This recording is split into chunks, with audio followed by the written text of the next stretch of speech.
Bismillahirrahmanirrahim. Well, dear students, Assalamu alaikum. Hoping all of you are fine. Well, let us start our today's lecture. Our today's assignment includes some idioms from unique notes, as well as we will continue our chapter number 12 from your textbook. तो let us start our idioms. आपके बेटे आज के lesson में आज की जो assignment है उसमें इडियम शामिल होंगे। इडियम्स यानी अब ग्रामर जो है वो साइड बाय साइड साइमल्टेनियसली हम टेक्स्ट के साथ साथ जैसे जैसे वक्त मैसर होगा इसको कंप्लीट करते चले जाएंगे। आपने बी लेटर तक जो है इडियम्स मुकम्मल कर लिए हैं। आज मैंने यहाँ लिखा है इडियम्स लेटर सी और 1 to 10 इडियम्स करना है हमें नोट्स में से। तो नंबर 1 पे देखिएगा अ कास्टिंग वोट। कास्टिंग वोट होता है अ डिसाइसिव वोट, डिसाइसिव या फिर डिसाइडिंग वोट, फैसला कुन वोट को कहा जाता है जो कि जिस पे वोटिंग जो है वो फाइनल होती है। The casting vote of the chairman resulted in the victory of our candidate, यानी चेयरमैन का जो फैसला कुन वोट था वो हमारे कैंडिडेट की कामयाबी में बड़ा मुआवन साबित हुआ। ठीक है जी। Number 2 a cat and dog life. Cat and dog life क्या होता है? A life based on quarrels, a life based on quarrels, QUARRELS। Quarrels क्या होता है? झगड़े, यानी झगड़े पे मबनी ज़िंदगी, ऐसी ज़िंदगी जिसमें बस लड़ाई झगड़ा ही नज़र आता हो। Our neighbours are leading a cat and dog life, कि हमारे हमसाए जो हैं वो हमेशा झगड़ते ही रहते हैं, झगड़ालू ज़िंदगी बसर कर रहे हैं। नंबर 3 अ कैट्स पॉ। कैट्स पॉ का मतलब क्या? बिल्ली का पंजा? नहीं। कैट्स पॉ मीन एन एजेंट, आलाकार, किसी का आलाकार, किसी का मातहत। Find the real culprit. Culprit क्या होगा? ऑफेंडर, मुजरिम, criminal. The man you have caught is merely a cat's paw, merely only, कि जो सही मुजरिम है उसको पकड़ा जाए, और जिस आदमी को आपने पकड़ रखा है वो क्या है? इज़ मियरली अ कैट्स पॉ, वो सिर्फ एक एजेंट है, मातहत है, आलाकार है। Number 4 a cry in the wilderness. A cry in the wilderness का मतलब अ यूजलेस एफर्ट, अ यूजलेस एफर्ट, बेकार की कोशिश को क्राई इन द विल्डरनेस कहा जाएगा। बेकार की आवाज़, यानी ऐसी बात जो कि दूसरे तस्लीम ना करें, आपकी ऐसी आवाज़, ऐसी बात जो दूसरे तस्लीम करने के लिए तैयार ना हो। His speech for basic human rights under a despotic rule was a cry in the wilderness. Despotic means cruel, dictatorial and आमिराना कहा जाता है, एंड ऑल्सो मीन्स टायरेनिकल, आमिराना हुकूमत कहा जाता है। कि बेसिक ह्यूमन राइट्स के लिए वो जो आवाज़ बुलंद कर रहा है, स्पीच कर रहा है, वो क्या है जनाब? वो नकार खाने में तूती की आवाज़, यानी कि बेकार कोशिश है, एक जालिमाना जाबेदाना दौरे हुकूमत में या हुकूमत में रहते हुए ह्यूमन राइट की बात करना, स्पीच करना बेकार की काविश है। Call names, very important idiom. Call names क्या होता है? टू एब्यूज़ क्या मतलब? किसी को गाली देना, बुरा भला कहना, गाली गलोच करना। It is immoral to call somebody names, और ये बड़ी गैर अखलाकी बात है टू कॉल अदर्स नेम्स, कि दूसरों को गाली दी जाए। Number 6 carry weight. Carry weight क्या होगा? To be considered serious and important, to be considered serious and important, वज़न रखना किसी दलील का, अहम होना, सीरियस होना, कोई पॉइंट ऑफ व्यू। तो हम देखते हैं कि the US president statement on Kashmir carry weight, कि US के जो प्रेसिडेंट हैं, अमेरिका के जो प्रेसिडेंट हैं, कश्मीर के बारे में उनका जो नुक्ता नज़र है वो बहुत इंपॉर्टेंट है, वज़न रखता है। Catch red handed. Catch red handed क्या होता है? रंगे हाथों पकड़े जाना, यानी to be arrested openly, to be arrested for some wrong doings, किसी गलत काम के लिए पकड़े जाना। The thief was caught red handed, चोर को रंगे हाथों पकड़ लिया गया। चीक बाय जॉल। चीक बाय जॉल क्या होता है? Together, it means together, side by side, साथ साथ, साइड बाय साइड, यानी एक ही जगह साथ साथ होना। cheek by jowl जी, the master and the slave sat cheek by jowl on the prayer rug, कि जाए नमाज पर जो आका था, मालिक था और ग़ुलाम था, वो साथ साथ बैठ गए। Number 9, Coke and bull story, very important idiom. Coke and bull story क्या होगा बेटा? अ story that is not obviously true, a story that is not true, एक ऐसी कहानी जो कि हकीकत पर मबनी नहीं है। A story that is untrue, a story that is not based on truth, एक ऐसी कहानी जो सच्चाई पे मबनी नहीं है। No intelligent person will believe your cock and bull stories, कि कोई ज़हीन शख्स तुम्हारी बेसरूपा बेकार की कहानी पर जो सच्चाई पे मबनी नहीं है यकीन नहीं करेगा। Come to blows important idiom, it means to start fighting, to start fighting यानी मार कुटाई पे उतर आना, लड़ाई पे उतर आना। Number 10, after a hot argument they came to blows with each other, गर्मा गर्म बहस के बाद वो एक दूसरे से मार कुटाई पर उतर आए। ठीक है जी, मार कुटाई शुरू हो गई। ये 10 इडियम्स आपने किए हैं, कौन से वाले? सी लेटर के साथ। और हमें टोटल इडियम कितने करना है? 153 इडियम्स करना है फर्स्ट टर्म में, और ये बनेंगे आपके लेटर ई तक। तो हमें थोड़े से मज़ीद इडियम जो है अभी भी मज़ीद लेक्चर्स में कंटिन्यू करना है। तो बेटे ये तो आपका ग्रामर वर्क था, सिर्फ 10 इडियम्स हमने कंप्लीट किए। मैंने लिख दिया कि आपका लेटर सी है और लेटर सी के 1 to 10 इडियम्स होंगे। अब हम करते हैं hitch hiking across the Sahara. Hitch hiking across the Sahara जो है वो किसकी एडवेंचर है? रॉबर्ट क्रिस्टोफर की। रॉबर्ट क्रिस्टोफर जो है ही tried to cross the Sahara desert by taking lift on different vehicles. मुख्तलिफ व्हीकल्स पे लिफ्ट लेने के बाद जो रॉबर्ट क्रिस्टोफर है उसने सहारा नामी बहुत बड़े नॉर्थ अफ्रीका में जो सहारा नामी डेजर्ट है वहाँ सफ़र किया, और उसको क्या क्या मुश्किलात दरपेश आई ये हमने पढ़ा फर्स्ट 2 लेक्चर्स में। आज भी नेक्स्ट लेक्चर जो है कंटिन्यू रहेगा, क्योंकि ये डिटेल्ड लेसन है, बहुत लेंथी लेसन है, तो लिहाजा अभी इसका सफ़र जो है वो जारी है क्रिस्टोफर का। आपने देखा वो वसाडा गया, उसके अलावा वो गाडाया गया, एल्गोलिया गया, और फिर आपने पढ़ा कि वो नेक्स्ट कहाँ पहुँचा है? टेमारेसिट पहुँच चुका है। ठीक है जी, तो हम देखते हैं कि वो इंसलहा तक उसका सफ़र जो है वो प्रीवियस लेक्चर्स में आपने पढ़ा। ये सहरा के छोटे छोटे टाउन्स हैं और इसे जाना कहाँ है? He has to reach to his final destination which is Timbuktu. When he was a child, when he was very mischievous one, and whenever he made mischiefs, his mother used to threaten him to send him to a far off land, means Timbuktu, कि जब वो बच्चा था तो उसकी mother जो थी, poster mother, उसको थ्रेट किया करती थी कि शरारतें करोगे तो तुम्हें टिम्बकटू भेज दूंगी। और टिम्बकटू कहाँ है? नॉर्थ अफ्रीका का सहारा है, सहारा नामी डेजर्ट है, वहाँ एक आखिरी टाउन है, कस्बा है। तो ये वंडरलस्ट थी रॉबर्ट क्रिस्टोफर में, तो लिहाजा उसने ये सारे इलाके जो है सहरा के देखे। तो हम कंटिन्यू कर रहे हैं पेज नंबर 51 से, और सेकंड पैराग्राफ आपका है, इट वॉज अनबियरेबली, यानी अब वो एक ट्रक जो है क्लमजी लुकिंग ऑयल ट्रक जो है उसमें सवार हो गया है आगे अपने डेस्टिनेशन के लिए, और उसे टेमारेसिट जाना है इंसलहा से। इट वॉज अनबियरेबली क्या होगा?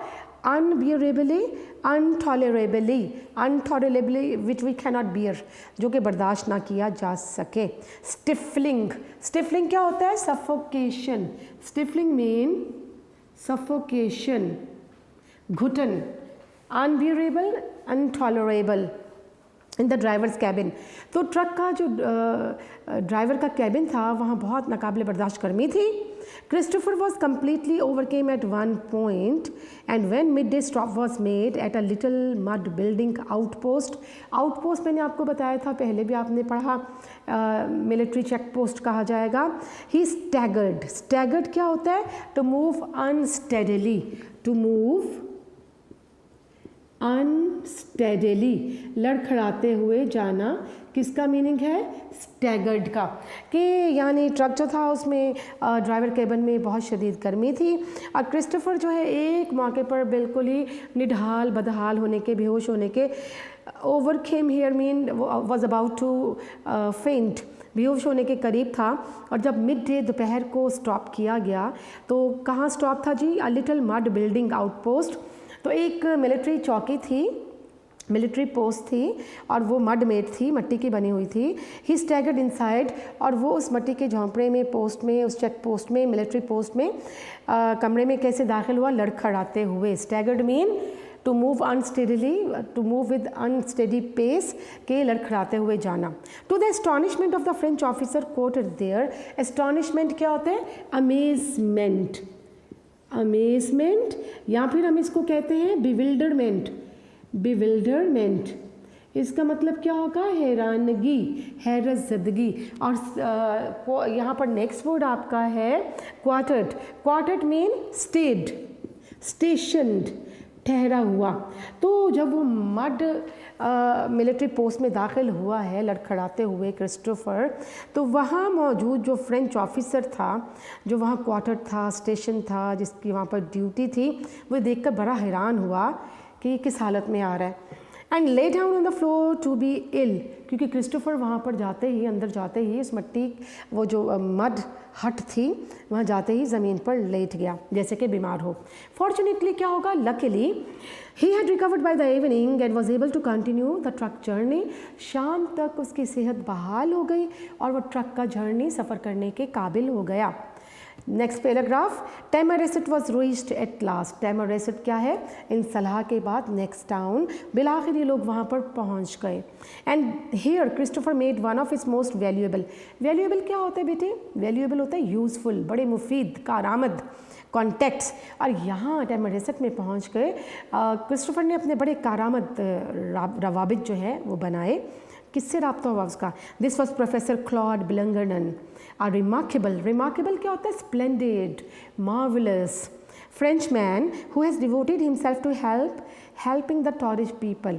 टैमरेसेट में कबीला आबाद था, वो टॉरिज कबीला कहलाता था, उनको टॉरिज पीपल कहा जाता था। और यहाँ पर क्लॉड बिलंगरनन एक फ्रेंच प्रोफेसर था जिसने अपनी सारी ज़िंदगी डिवोट कर रखी थी उस कबीले के लोगों के लिए।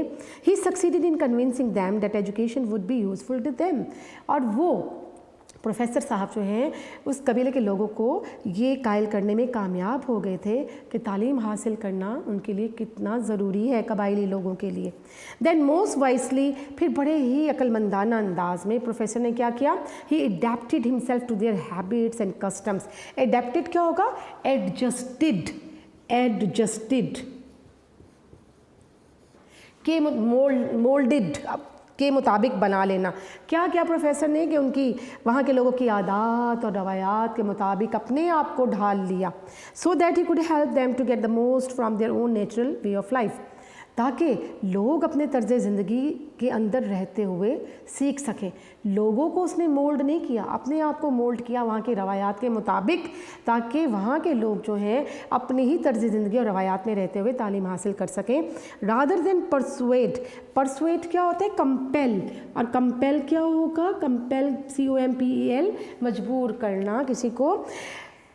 Persuade them to adopt Western habits unsuited to their land and traditions. Unsuited क्या होगा? Improper, इम्प्रॉपर, नामुनासिब होना। बजाय इसके कि वो लोगों को मजबूर करता प्रोफेसर साहब कि मगरबी आदात और रवायात को अपनाया जाए जो कि उस इलाके के लोगों की रवायात से क्लैश में थी, मुतज़ाद थी। ठीक है, तो उसने बड़े ही वाइसली, बड़े ही उम्दा तरीके से अपने आप को वहाँ के लोगों की रवायात और वहाँ की आदात के मुताबिक ढाल लिया, बजाय इसके कि वो लोगों को मजबूर करता कि वो मगरबी आदात अपनाएं और जो कि उनके अपने तर्ज ज़िंदगी से बिल्कुल इम्प्रॉपर थी, नामुनासिब सी थी, मुतज़ाद थी, मुख्तलिफ थी। ठीक है जी। तो with home Christopher made very valuable contact। वो कौन शख्स था? He was a French professor named Claude Bilangernon। ठीक है। And what was the aim of professor? He was aiming at educating the people of Torij tribe in Tamaracet। ठीक है। Bilangernon acted as Christopher's guide, host and friend while he was in Tamaracet। तो लिहाजा जब Christopher टैमरेसेट के town में मौजूद था तो जो क्लॉड बिलंगरनन है उसने क्रिस्टोफर के गाइड के तौर पर, रहनुमा के तौर पर, मेज़बान के तौर पर और फ्रेंड के तौर पर खिदमत सर अंजाम दी। विद हिज असिस्टेंस, असिस्टेंस क्या होता है बेटे? Help, help, HELP, help। Christopher was able to spend a week in the encampment एनकैम्पमेंट किसे कहते हैं? कैंप को, खैमे को, CAMP ऑफ द तौरिश इमैनुकल। इमैनुकल किसे कहते हैं? इमैनुकल मीन किंग, KING, बादशाह। तो जनाब प्रोफेसर की मदद से क्रिस्टोफर इस काबिल हो गया कि जी जो उस कबीले का जो बादशाह था, जो सरबराह था, उसके खैमे में शाहाना तौर पर रह सके। An experience which he found fascinating. Fascinating क्या होते हैं? फैसिनेटिंग मीन कैप्टिवेटिंग, कैप्टिवेटिंग, दिलफरेब, enchanting, enchanting.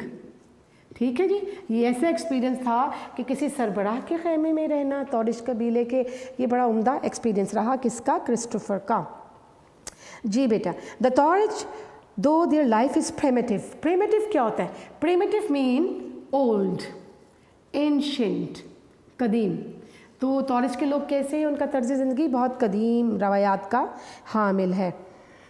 Are a people of great dignity. Dignity क्या होता है? ग्रेस, वकार, extreme honesty, high intelligence and with quite an ancient history.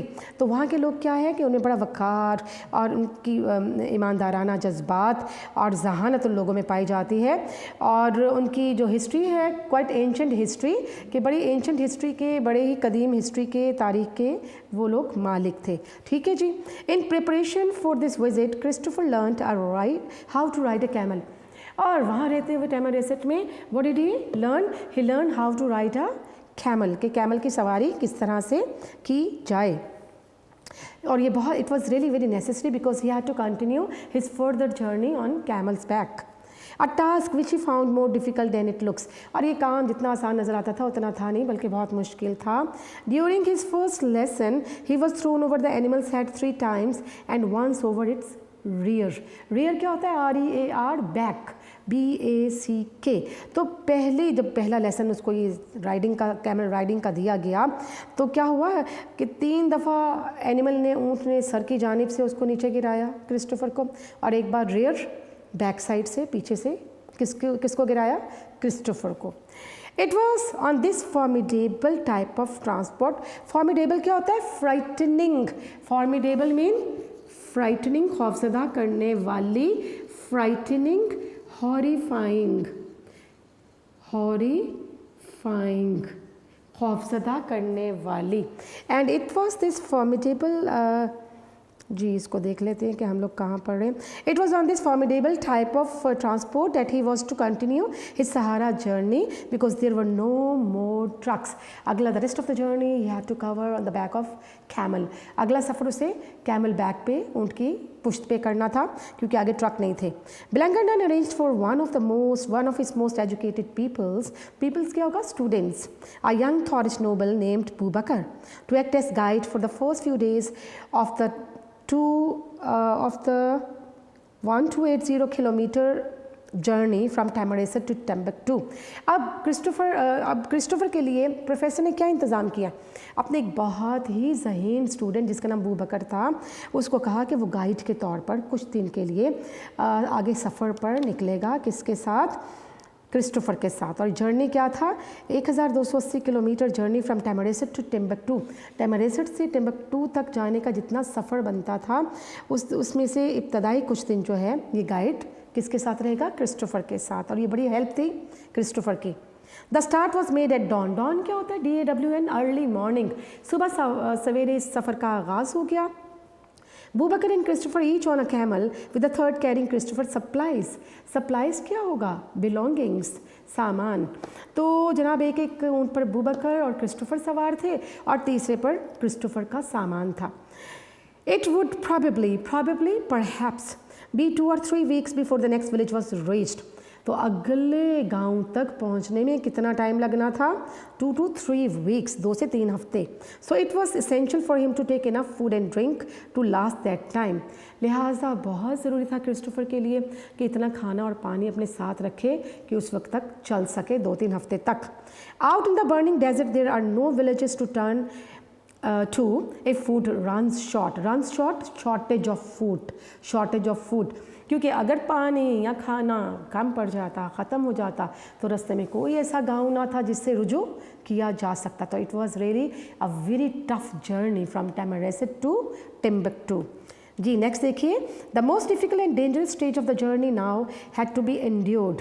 Endured क्या होगा? बॉर्न, BORNE, बर्दाश्त किया जाना, BORNE, बॉर्न। अब सफ़र का सबसे मुश्किल तरीन मरहला बर्दाश्त किया जाना था। It began when Christopher was handed over by the leader of a big कारवां।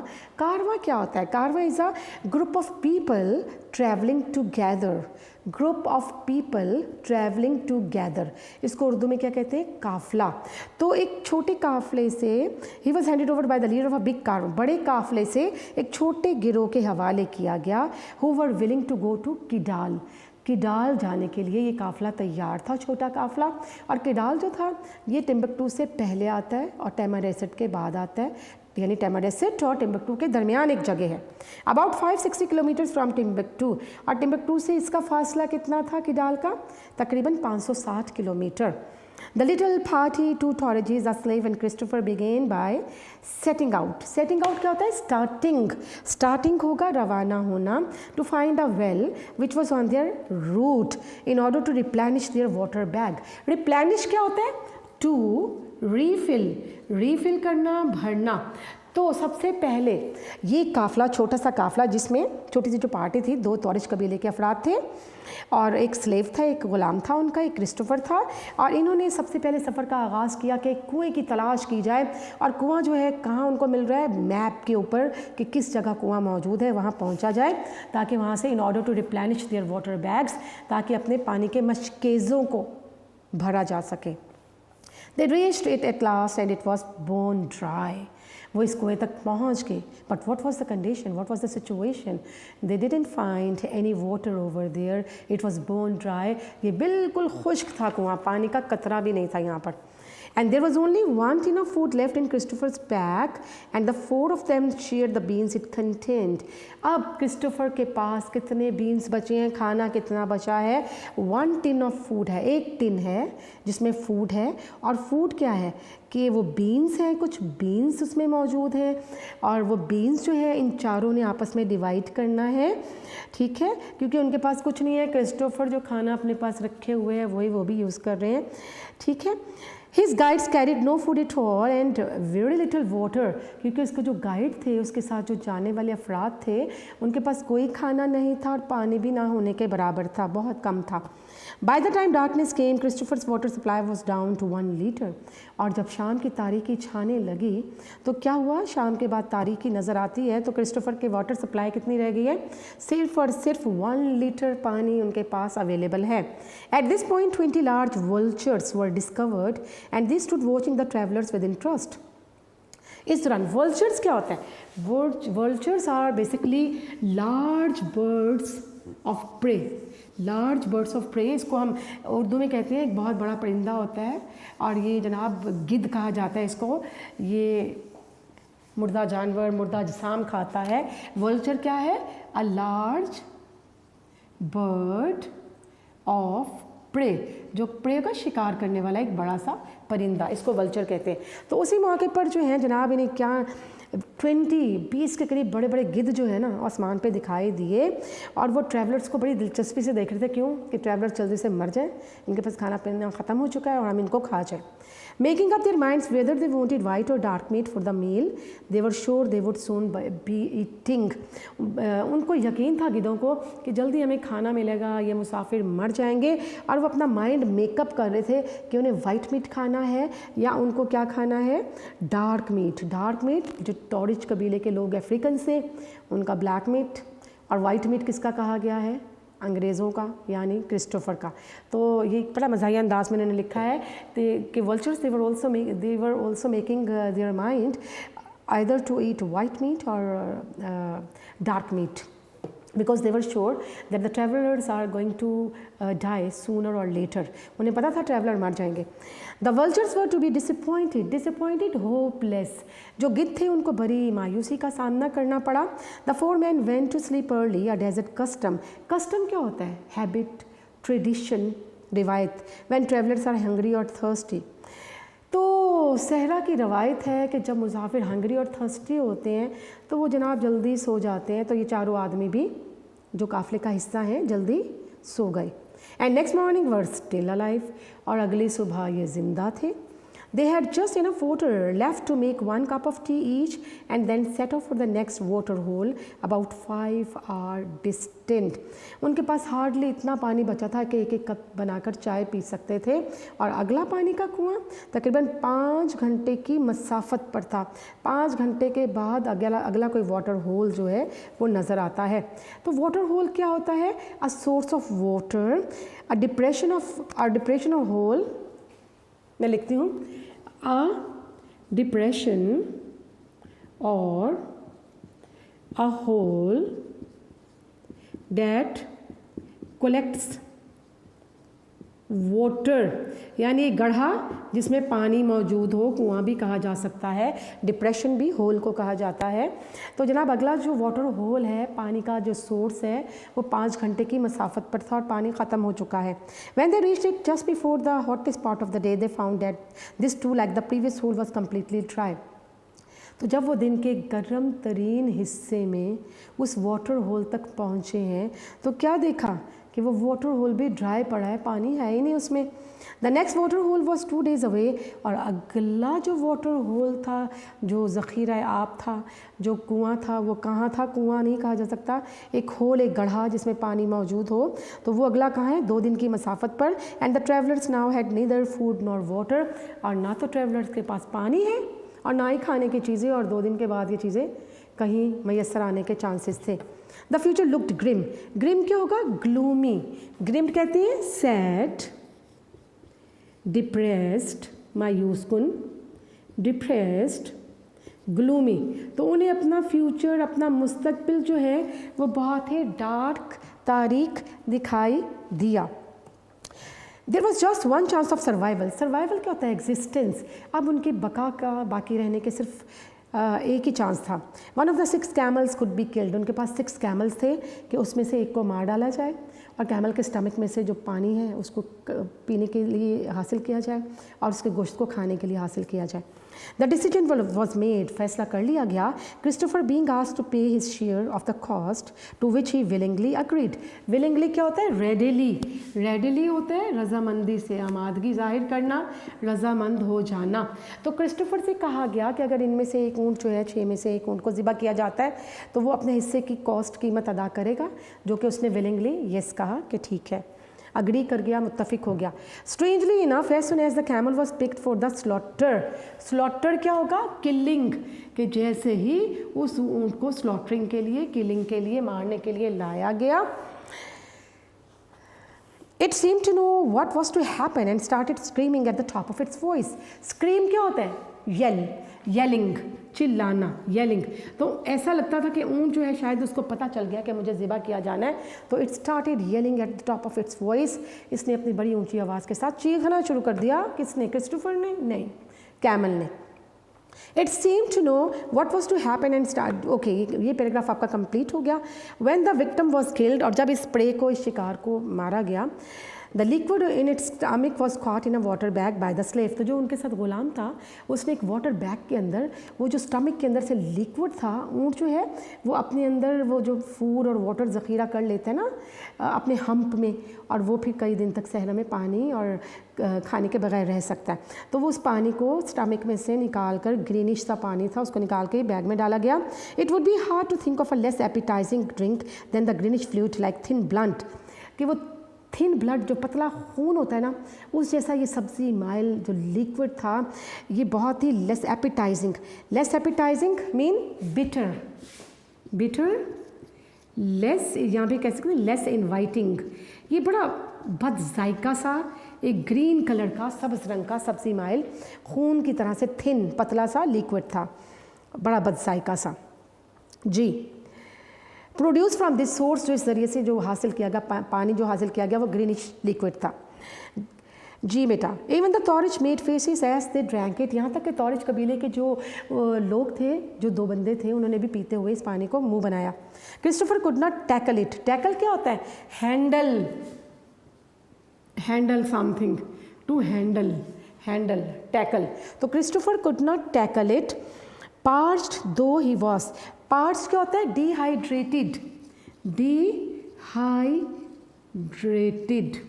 या फिर हम कह सकते हैं dry for want of water, for want of water, dry for want of water, कि पानी की कमी की वजह से, पानी की शदीद किल्लत की वजह से वो जो पार्च थी, उसकी टंग, क्रिस्टोफर की ज़बान जो थी वो बहुत खुश्क हो चुकी थी जी। Until he had boiled it and even then he had to hold his nose while he drank it. तो उसने क्या किया कि बहुत प्यास से ज़बान शदीद खुश्क हो चुकी हुई थी और उसने जनाब पानी को बॉयल किया और नाक पकड़ के he hold his nose and then drank it, उसने नाक पकड़ी और ये पानी ग्रीनिश पी गया। Somehow he got it down, किसी ना किस तरह इसको अंदर उतार लिया। Together with the camel's flesh, flesh क्या होता है? मीट, MEAT, गोश्त। The unappetizing, unappetizing क्या होगा? bitter, less inviting, बस जायका, liquid kept them going for another 2 days, कि ये जो कैमल का गोश्त था, ऊँट का गोश्त, और ये जो लिक्विड था, ये अगले 2 दिन तक उनको मज़ीद ज़िंदा रख सकता था, उनके सफ़र जारी रखने के काबिल रख सकता था। The region through which they were passing was known as the land of thirst and death.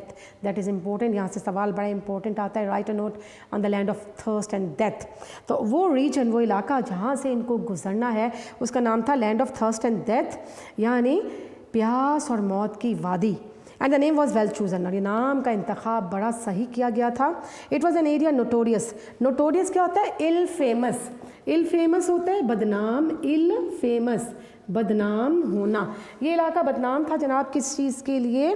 For sandstorm as well as for dried up water holes, रेत के तूफ़ानों के लिए और खुश्क पानी के गढ़ों कुओं के लिए ये इलाका मशहूर था। Christopher soon experience one of them, जल्द ही इसका तजुर्बा क्रिस्टोफर को करना पड़ा।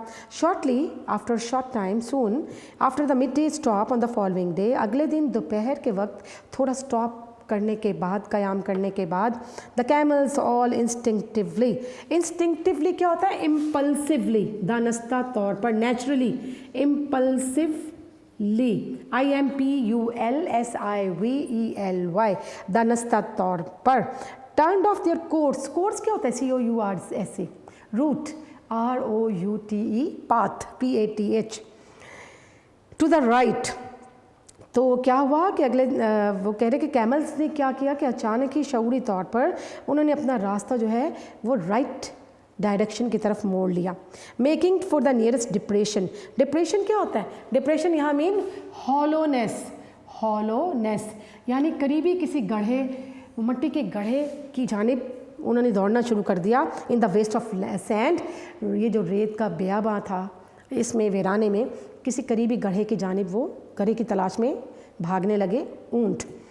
The reason presently became clear to Christopher as he gazed at the horizon, तो जैसे ही आसमान पर निगाह डाली किसने? क्रिस्टोफर ने, तो रीज़न पता चल गई कि उनके ऊँट जो हैं वो क्यों बिदक रहे हैं और क्यों तेज़ी से भागना शुरू कर दिया ऊँटों ने। इसकी रीज़न क्या है वो उसको जल्द ही आसमान पर निगाह डालने से पता चल गई। His companion, it was incredible, incredible क्या होता है बेटे? इनक्रेडिबल मीन्स अनबिलीवेबल, अनबिलीवेबल, नाकाबिले यकीन। ये बात बहुत ही नाकाबिले यकीन थी। The dunes seem to be on fire, dunes क्या होता है? माउंट्स, माउंट्स होता है रेत के टीले, कि रेत के टीले ऐसे थे कि जैसे उन पर आग लग गई हो। The peaks were melting, peaks क्या होता है?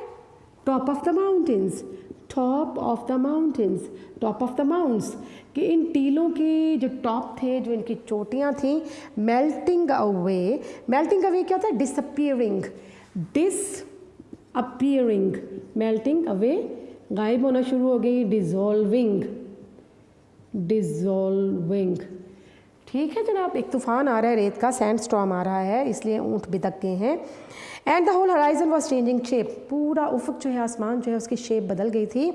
और जनाब वो जो चोटियाँ हैं, वो जो जहाँ जहाँ रेत के टीले थे वहाँ से मिट्टी उड़ के कहीं और टीले बनना शुरू हो चुके थे। ऐसे ही होता है ना सहरा का नक्शा, कि जब तूफ़ान आते हैं तो टीले जहाँ पहले से मौजूद हैं वो उड़ कर कहीं और टीला बनना शुरू हो जाता है और वो जगह जो है वो क्या हो जाती है? फ्लैट हो जाती है। जी बेटा, Then as it started to get dark, I heard a sound like wind blowing through the leaves of a tree. और फिर इसके बाद क्या हुआ है, जैसे जैसे तारीकी छाई गई है, तूफ़ान आ रहा है, तो इसके साथ साथ जो है दरख्त के पत्तों की चलने की तरह की आवाज़, जैसे दरख्तों में हवा गुजरती है तो इसी तरह की आवाज़, a sound like wind blowing through the leaves, जिस तरह हवा पत्तों में से गुजरती है वैसी सरसराहट की आवाज़ें, हालांकि वहाँ दरख्त नहीं है लेकिन वही सन्नाटेदार जो आवाज़ें सुनाई दे रही हैं. His companions made signs for him to hide himself behind his camel and cover his head. उसके companions ने उसको ये बताया कि वो क्या करे, कि उन्होंने ये बताया कि वो अपने सर को ढांप ले और अपने आप को ऊँट के पीछे छुपा ले. He did so. ये क्या तरीका था, सैंडस्टॉर्म से बचने का तरीका था कि अपने सर को भी ढांप ले, ठीक है, और अपने आप को किसी कैमल की बैक यानी कैमल की पुश्त या पीछे छुपा ले. ही डिड सो, उसने ऐसा ही किया. But the force of storm when it struck was too great to be avoided. लेकिन जो तूफ़ान रेत का चला वो इतना शदीद था कि उसे अवॉइड करना मुमकिन ही नहीं था. Even with the camel's body as a shield. Shield क्या होगा, प्रोटेक्शन. अगरचे कि ऊँट का हिफाजती सहारा जो है वो शील्ड के तौर पर कैमल्स बॉडी जो है वो शील्ड का, प्रोटेक्शन का काम कर रही थी, तहफ़्फ़ुज़ का काम कर रही थी. I could feel the impact of the wall of sand that came streaming along the earth. Streaming क्या होगा, मूविंग. Streaming mean moving. और कह रहे हैं क्रिस्टोफर कि मुझे ऐसा लग रहा था कि रेत की एक दीवार है जो मेरी तरफ बढ़ती चली आ रही है. The wind found even the smallest opening in my clothes and sand felt like little needles. तो अब क्या है कि जो विंड है, हवा जो है वो मेरी कमीज़ के बारीक से बारीक सुराख से भी धंसती हुई अंदर दाखिल हो रही थी, हवा और रेत के ज़र्रात. और ये कैसे थे, ये इस तरह से प्रिक कर रहे थे, इस तरह से चुभ रही थी ये रेत और हवा के साथ ये ज़र्रात रेत के, जिस तरह से नीडल्स होती हैं, जिस तरह से सुई को कहा जा सकता है, सुइयों को कहा जा सकता है. ठीक है बेटे, तो लेसन आपने पढ़ा जी. आपका पेज नंबर 53 है और इसमें जो पैराग्राफ हम पीछे पढ़ रहे थे वो एंड हो गया है. इंशाल्लाह नेक्स्ट लेक्चर में इस लेसन को हमने ख़त्म करना है बेटे. तो it's the time for your lecture has ended and inshallah see you in the next lecture. Take care beta and stay blessed. Thank you very much. Allah Hafiz.